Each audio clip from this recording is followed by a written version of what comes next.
Planning ने जब इस बिल्डिंग की परमिशन निरस्त कर दी तो बिल्डर और निगम के अधिकारियों के हाथ पैर फूल गए। आखिर क्या है पूरा मामला, देखिए इस रिपोर्ट में।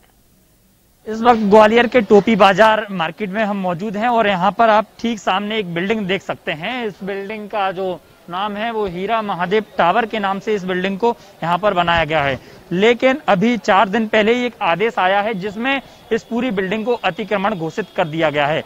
लगभग 3 मंजिला की ये बिल्डिंग बनी हुई है और 100 से ऊपर इस बिल्डिंग में दुकानें बनी हुई हैं। आप ठीक है, अंदर भी इसमें देख सकते हैं कि किस तरह से अलग अलग जो फील्ड की दुकानें, चाहे जूता चप्पल की बात करें, ज्वेलर्स की बात करें और मोबाइल मार्केट की बात करें, तो तमाम इसमें दुकानें बनी हुई हैं। लेकिन इस बिल्डिंग को जैसे ही इसको अतिक्रमण घोषित किया है, टीएनसीपी ने अब इसकी जो लेटर भेज दिया है वो ग्वालियर नगर निगम को भेज दिया है और आगे ग्वालियर नगर निगम इस बिल्डिंग को तोड़ने की कार्रवाई करेगी। मुख्यमंत्री शिवराज सिंह चौहान ने प्रदेश को माफिया मुक्त प्रदेश बनाने की जंग छेड़ रखी है, लेकिन अधिकारी हैं कि सीएम और सरकार की इस मंशा को पलीता लगाने में जुटी है। ग्वालियर में एक ऐसा ही चौंकाने वाला मामला सामने आया जिसमें भूमाफिया ने टाउन एंड कंट्री प्लानिंग और नगर निगम की आंखों में धूल झोंककर लंबी चौड़ी बिल्डिंग खड़ी कर दी। जब इसकी शिकायत हुई तो टीएनसीपी ने जांच की तो पता चला कि बिल्डिंग बनाने की परमिशन किसी और जगह की ली गई और बिल्डिंग कहीं और बना दी गई। जिसके बाद टाउन एंड कंट्री प्लानिंग ने जब इस बिल्डिंग की परमिशन को निरस्त कर दिया, टीएनसीपी ने साफ कर दिया कि ये बिल्डिंग ही गलत बनी है और नगर निगम को सीधे इस पर एफआईआर दर्ज करके इस बिल्डिंग को तोड़ने के आदेश देना चाहिए। टोपी बाजार में जमीन के संबंध में था, मेरे पास आया था, एक शिकायत हुई थी। तो उसमें ये पाया गया कि उसने जो जिस नंबर पे नई दरों ली वो नंबर अलग था मकान का और दूसरा नंबर ये नंबर अलग था। तो उसने दोनों पक्ष सुनवाई दी, दोनों डॉक्यूमेंट सबमिट करने का समय दिया गया और उसके बाद हमने आदेश पारित किया है।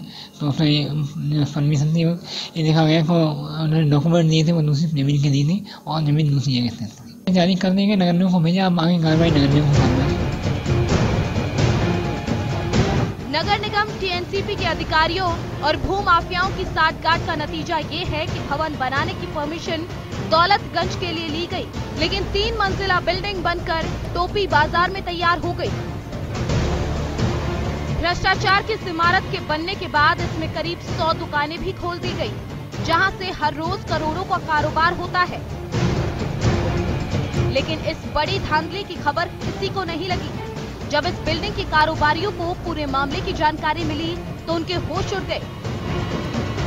अभी ये जानकारी मुझे आपसे ही मिली है और हम इसके बारे में और पता करते हैं, क्योंकि अभी तक तो कहीं से भी एक आध बार व्हाट्सएप पे जरूर हल्का सा कुछ सुना था मैंने, तो उनके मालिक द्वारा कहा गया था कि ये कुछ नहीं है। तो फिर एक बार अगर आप कह रहे हैं तो मैं जानकारी लेता हूँ। कहना तो यही है कि हमें तो मालूम ही नहीं है इस बारे में। आप आए हो तो एकदम से मालूम पड़ा है कि इस बिल्डिंग के लिए ऐसे आदेश हो गए।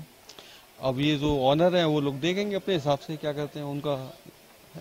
मेरी नज़र में तो अभी हुआ है 5-6 साल पहले और मैंने तो खरीदी है।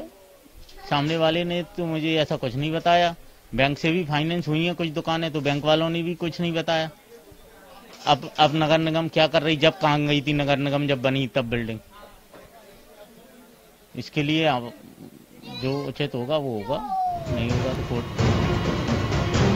भूमाफियाओं और अधिकारियों की मिलीभगत का नतीजा रहा कि जब बिल्डिंग का निर्माण हो रहा था तो ना तो टीएनसीपी ने मौके पर जाकर देखा और ना ही नगर निगम ने देखने की जहमत उठाई। जबकि नियम ये है कि बिल्डिंग बनाने की परमिशन देने से पहले मौके पर पहुंचकर सत्यापन करना होता है, लेकिन ऐसा नहीं किया गया। अब इस पूरे मामले में भ्रष्टाचार का बड़ा खेल सामने आया है। मजेदार बात यह है कि टीएनसीपी और नगर निगम की आंखों में धूल झोंककर कई मंजिला बिल्डिंग सालों से प्रशासन का मुंह चिढ़ा रही थी। जब भूमाफियाओं के खिलाफ अभियान को लेकर मुख्यमंत्री की सख्ती हुई तो पूरा मामला खुलकर सामने आया। अब नगर निगम कमिश्नर निरे से इसकी जांच की बात कर रहे हैं। और इस पे हम लोगों ने संज्ञान में लेते हुए इस पे कार्रवाई शुरू कर दी है। अभी हमने उनको नोटिस भी दिया है, हमारी जांच चल रही है और जांच के बाद हम लोग शीघ्र इस पे कार्रवाई करेंगे और अगर ये सही निकलता है तो उस पे पुलिस तांत्रिक प्रावधान भी होंगे और जो हमारी तरफ से कार्रवाई होगी वो भी की जाएगी।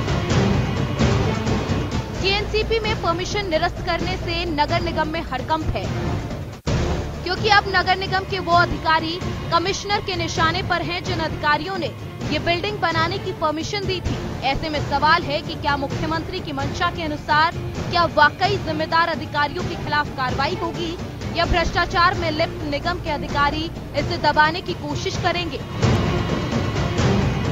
फिलहाल आदेश पारित हो गया है, टीएनसीपी का ऑर्डर ग्वालियर नगर निगम के पास पहुंच गया है और फिलहाल देखना होगा कि आगे की कार्रवाई नगर निगम किस तरह करता है।